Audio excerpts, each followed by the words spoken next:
अस्सलाम वालेकुम दोस्तों, इनसाइड भी मौजूद फकर में खुश आमदीद। ले जनाब, सियासी और गैर सियासी सरगर्मियों में ना सिर्फ तेजी आ गई है बल्कि इस हवाले से एक अहम तरीन मुलाकात कल रात ऐवान सदर में भी हुई है। ये इंकशाफ हुआ है कि एक अहम तरीन शख्सियत कल रात ऐवान सदर में आए और वहां पर उनकी तकरीबन 2 घंटे तक सदर आसिफ अली जरदारी साहब के साथ तवील मुलाकात और मुशावरत हुई। और इस मुलाकात के लिए तरीक़ाकार के बरखिलाफ वो जो शख्सियत थी वो खुसूसी तौर पर हेलीकॉप्टर पर ऐवान सदर पहुंची। इसका मतलब यह है कि इस मुलाकात की नौयत ज़रूरत से ज़्यादा हंगामी थी और इस मुलाकात के अंदर मेरा ख्याल है शायद कि चंद फैसलों से सदर ममलिकत जनाब आसिफ अली जरदारी साहब को आगाह करना मकसूद था। इसीलिए कवायद के बरखिलाफ ऐवान सदर आया गया और फिर वहां पर 2 घंटे तक 1 on 1 मुलाकात बुए बारियां बंद करके। तो इसका मतलब यह है कि इस मामलात में कहीं ना कहीं कुछ संगीनी पाई जाती है। कुछ जराए ने इस बात का भी इंकशाफ किया है कि वो शख्सियत जो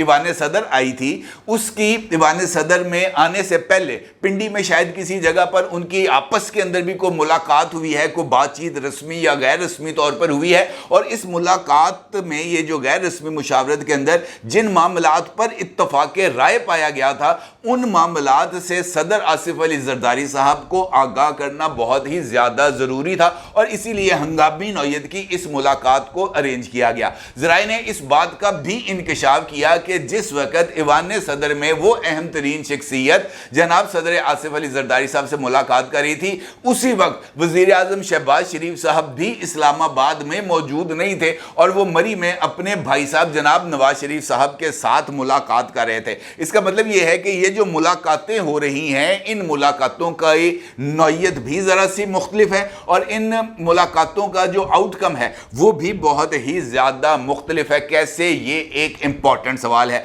और क्या होने जा रहा है इन मुलाकातों के नतीजे में ये जानना भी अब बहुत ज़्यादा मुश्किल नहीं रहा, क्योंकि बहुत सारे सीक्वेंस ऑफ द इवेंट्स को अगर हम एक साथ रख के देखें तो हमारे सामने पिक्चर बहुत ही हद तक क्लियर हो जाती है। और ख़ास तौर पर अब जबकि 9 मई के वाक़यात पर अहम तरीन मुल्ज़म पर हाथ डाला गया है बल्कि उसको रिमांड पर भी ले लिया गया है, तो फिर इन मुलाकातों में कुछ ऐसी चीज़ें ज़रूर हैं जो मुस्तकबिल की पेशबीनी कर रहे हैं। यह बात तो किसी से ढकी छुपी नहीं है कि सुप्रीम कोर्ट ऑफ पाकिस्तान के मखसूस नशिस्तों के फैसले के बाद हुकूमत की तरफ से कल एक हंगामी प्रेस कॉन्फ्रेंस की गई थी और इस हंगामी प्रेस कॉन्फ्रेंस में इमरान खान, आरिफ अलवी और कासिम सूरी पर आर्टिकल 6 के निफाज और पाकिस्तान तहरीक इंसाफ को एक बैंड आउटफिट करार देने का जो है वो फैसला किया गया था। और इस हवाले से सरकारी लेवल पर ऐलान सामने आया था कि पाकिस्तान तहरीक इंसाफ पर पाबंदी आयद की जाएगी। फिर इस पाबंदी को लेकर यह बात ज़ेरे गर्दिश रही कि इस पाबंदी के लिए सुप्रीम कोर्ट ऑफ पाकिस्तान का डिक्लेरेशन बहुत ज़रूरी है। फिर जैसे सुप्रीम कोर्ट ऑफ पाकिस्तान का जिक्र आया तो यह खबर भी सामने आ गई कि जुडिशल कमीशन का इजलास बुला लिया गया है 20 जुलाई को और 4 नए एडहॉक जजेस की तकर्री की जा रही है सुप्रीम कोर्ट ऑफ पाकिस्तान में। तो ये बात समझने के लिए कोई रॉकेट साइंस ज़रूरी नहीं है कि ये जो फैसले किए जा रहे हैं इन फैसलों के नताइज को ना सिर्फ कैलकुलेट किया गया है बल्कि ये तमाम फैसले एक ही सिलसिले की कड़ी हैं। और ये बात भी बहुत ही ज़्यादा वसूख से सामने आ रही है कि इन फैसलों का एक सियासी पस मंज़र भी है, लेकिन इन फैसलों का जो ताल्लुक है वो कहीं ना कहीं जाकर 9 मई से भी जुड़ता है, क्योंकि ये पहली मर्तबा है कि 9 मई के वाक़यात पर इमरान खान साहब की ज़मानत खारिज हुई है। इमरान खान साहब को बाज़ाब्ता तौर पर उनकी गिरफ्तारी डाली गई है और कल इंसदाद दहशत गर्दी की अदालत में इमरान खान साहब को व्हाट्सएप के ऊपर वीडियो कॉल पर ना सिर्फ अदालत के अंदर मदऊ किया गया बल्कि इमरान खान साहब को जब जज साहब ने अपनी बात सामने रखने की इजाज़त दी तो इमरान खान साहब हैरान रह गए। इमरान खान साहब ने कहा कि मुझे इस बात की तवक्को नहीं थी कि आप मुझे बोलने का मौका देंगे। और इमरान खान साहब की तकरीर और जंगल के बादशाह के बारे में उनके फरमुदात सुनने के बाद वो वीडियो कॉल तो कट गई। अलबत्ता उसके बाद इमरान खान साहब को 9 दिन के लिए इन मुकदमात पर 9 मई के मुकदमात पर रिमांड पर दे दिया गया। इसका मतलब ये है कि ये जो रिमांड अब इमरान खान साहब का आ गया है तो इसके अंदर कुछ ऐसी चीजें सामने आएंगी जो इससे पहले कभी सामने नहीं आई। अब इसका मतलब ये है मेरी राय में कि इमरान खान साहब के हवाले से जो पॉलिटिकली चीज़ों को टैकल किया जा रहा है, और ख़ास तौर पर 9 मई के वाक़यात में इमरान खान साहब की जमात को काला दम जमात करार देना। देखें, ये जो राय इस वक्त आ रही है ना सामने के सुप्रीम कोर्ट ऑफ पाकिस्तान का डिक्लेरेशन ज़रूरी है। सुप्रीम कोर्ट ऑफ पाकिस्तान का डिक्लेरेशन उस वक्त ज़रूरी है जब किसी भी जमात के ऊपर बैरून मुल्क से यानी फॉरेन फंडिंग का इल्ज़ाम साबित हो जाए, और फॉरेन फंडिंग का इल्ज़ाम साबित होने के बाद जो हुकूमत है यानी फेडरल कैबिनेट है वो उस जमात के ऊपर पाबंदी का ऐलान करती है, और उस पाबंदी के 15 दिन के अंदर reference supreme court of Pakistan में दायर करना ज़रूरी है, और सुप्रीम कोर्ट ऑफ पाकिस्तान उस रेफरेंस के ऊपर जो भी अपनी राय देगी उस राय को हतमी तस्वुर किया जाएगा। और अगर वो ये कहती है कि इस जमात पर फॉरेन फंडिंग साबित हो गई है, ये सारे के सारे गैर मुल्की एजेंट हैं, तो फिर उस जमात पर पाबंदी लग जाती है, फौरी तौर पर तहलील हो जाती है, और उस जमात के तमाम ओहदेदार भी फारग हो जाते हैं, और उस जमात की अगर असेंबली के अंदर किसी तरह की रिप्रेजेंटेशन हो तो वो भी खत्म कर दी जाती है। जबकि रियासत के खिलाफ बगावत या रियासत में के खिलाफ अंदर रियासत को खड़ा करना या रियासती अवाम को जो है वो फौज के खिलाफ उकसाना या फौज के अंदर ही एक बगावत लाइक सिचुएशन को डेवलप करना, ये ऐसे इकदाम हैं जिनके लिए सुप्रीम कोर्ट ऑफ पाकिस्तान की अप्रूवल की ज़रूरत नहीं है। अगर आपको याद हो, माजी में जब इमरान खान साहब की हुकूमत थी, तहरीक लब्बैक पाकिस्तान ने एक लॉन्ग मार्च का आगाज़ किया था, और इस लॉन्ग मार्च के अंदर बहुत ही ज़्यादा हंगामा आराई हुई थी, गोलियां चली थी, अंधाधुंध आंसू गैस चली थी, अंधाधुंध लाठी चार्ज हुआ था, और कई लोग इस वाक़े के अंदर वो अल्लाह को प्यारे भी हुए थे और कुछ बहुत सारे लोग इसमें ज़ख्मी भी हुए थे। लेकिन इसके बावजूद TLP के लॉन्ग मार्च को रोका नहीं गया था। TLP का लॉन्ग मार्च चलता रहा था, और वज़ीराबाद के मुकाम पर ही TLP ने जाके अपना फाइनल धरना दिया था। और इसी दौरान इमरान खान साहब की काबीना और उस वक्त इमरान खान साहब के वजीर दाखिला यानी शेख रशीद अहमद साहब ने पाकिस्तान की ये जो जमात थी तहरीक लब्बैक पाकिस्तान, इसके ऊपर ना सिर्फ पाबंदी आयद कर दी थी बल्कि इसका गजट नोटिफिकेशन भी जारी किया था, और इनकी सरगर्मियों को रियासत के मनाफी सरगर्मियां करार दी गई था। अब मुझे बताएं कि क्या तहरीके तालिबान पाकिस्तान जो है वो एक बैंड आउटफिट नहीं है, काला दम तंजीम है? क्या उस पर पाबंदी लगाने के लिए सुप्रीम कोर्ट ऑफ पाकिस्तान से जो है वो इजाजत तलब की गई थी? नहीं, कुछ चीजें ऐसी हैं जो खुद हुकूमत के अपनी डोमेन के अंदर आती हैं। लिहाजा 9 मई के तनाजुर के ऊपर अब इदारे ने ना सिर्फ हरकत में आने का फैसला किया है बल्कि इन तमाम मामलात का कंट्रोल भी अपने हाथ में लेने के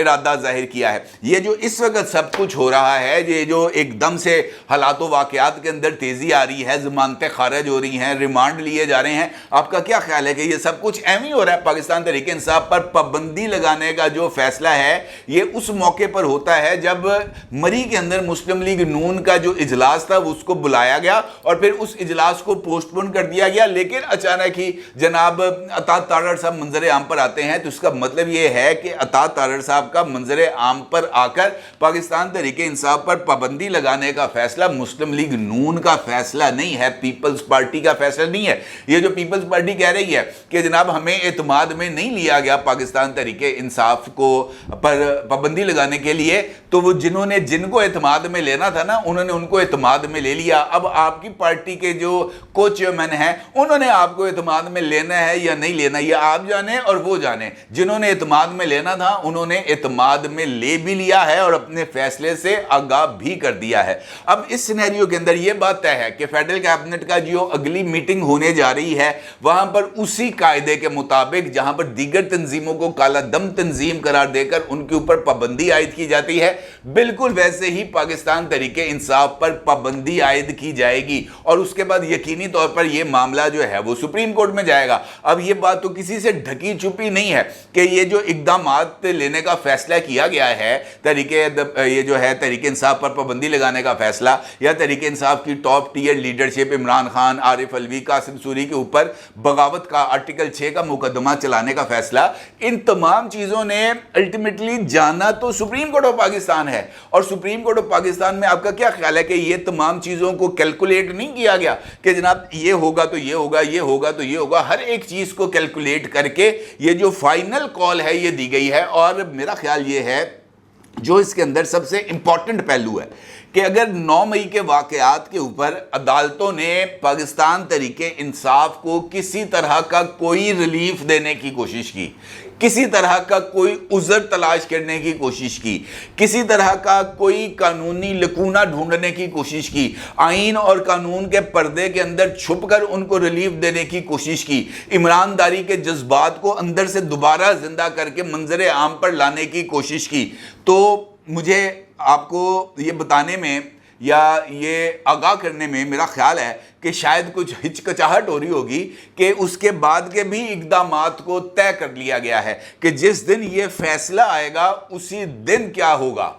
اگر کسی نے عمران خان کو ان معاملات میں ریلیف دینے کی کوشش کی تو پھر کیا صورتحال ہوگی. کچھ لوگوں نے کہا جو اسلام آباد کے مختلف سرکلز میں سرگرم ہیں، ان کا یہ ماننا ہے کہ اس ساری صورتحال کے اندر ایک نمبر دیا انہوں نے مجھے کہ جناب اتنے وکیل ہیں جن کے ساتھ رابطہ ہو گیا ہے، اور یہ اگر ایمرجنسی پلس لگ جاتی ہے، اگر ایمرجنسی پلس لگ جاتی ہے تو یہ وکیل صاحب جو ہیں یہ جج بن کے پی سی او کے تحت حلف اٹھا کر کام کرنے کے لیے تیار ہوں گے. اور یہ بات بھی کسی سے ڈھکی چھپی نہیں ہے کہ اب اگر یہ سسٹم ڈی ریل ہوتا ہے تو یہ اس وقت تک دوبارہ آپ جمہوریت کی طرف نہیں آئیں گے، چاہے اس کے لیے 3 سال لگے، 5 سال لگے، 7 سال لگے، 9 سال لگے، 11 سال لگے، جب تک پاکستان کی معیشت ٹریک پر نہیں آ جاتی. یہ بات اب ہر ایک جگہ پر طے ہو گئی ہے. یہ جو ملاقاتیں جو میں آپ کو بتا رہا تھا گفتگو کے آغاز میں، یہ ملاقاتیں اسی سلسلے کی کڑی ہیں کہ آخری آپشن کے طور پر جمہوری اور آئینی فریم ورک کے اندر رہتے ہوئے ادارہ اپنے ملزمان کو کیفر کردار تک پہنچانا چاہتا ہے، آئینی فریم ورک اور قانونی دائرے کے اندر رہتے ہوئے اپنے ملزموں کو سزائیں دلوانا چاہتا ہے، اپنے آئینی اور قانونی دائرہ کار کے اندر رہتے ہوئے سیاسی جماعت کو سیاسی سسٹم سے نکال باہر پھینکنا چاہتا ہے، اور اس میں موجود تمام لوگ جو ہیں ان کو بھی ایک ناکارہ سمجھ کر ان کے اوپر بھی تا حیات پابندی لگانا چاہتا ہے تاکہ یہ تمام شر پسند جو ہیں یہ دوبارہ پاکستان کے جو اختیار کا عوان ہے نا، اقتدار کی غلام گردشیں، وہاں پر یہ بھٹکتی ہوئی روحوں کی طرح دائیں بائیں نہ ہوتے پھرے. ان کو پورے کے پورے سسٹم سے وائپ آؤٹ کرنا ہے آئین اور قانون کی حدود میں رہتے ہوئے. مجھے یہ لگتا ہے کہ شاید یہ ایک آخری موقع ہے جو پاکستان کے جمہوری سسٹم کو دیا گیا ہے آئینی حدود کے اندر رہتے ہوئے، اور یہ بات بھی ان کو شاید باور کرا دی گئی ہے کہ اگر ایسا نہیں ہوگا تو یہ بھی ہو سکتا ہے کہ 14 اگست کی جو پرچم کشائی کی تقریب ہے اس کے اندر جو مہمان خصوصی ہو وہ کوئی اور ہو. اور میرا خیال ہے کہ یہ جو پیغام ہے یہ بہت ہی زیادہ کافی ہے، اور دیکھنا یہ ہے کہ اس پیغام کے اثرات کیا نکلیں گے. اپنی رائے کو ضرور اظہار کیجیے گا. آپ کا بہت شکریہ. اللہ حافظ.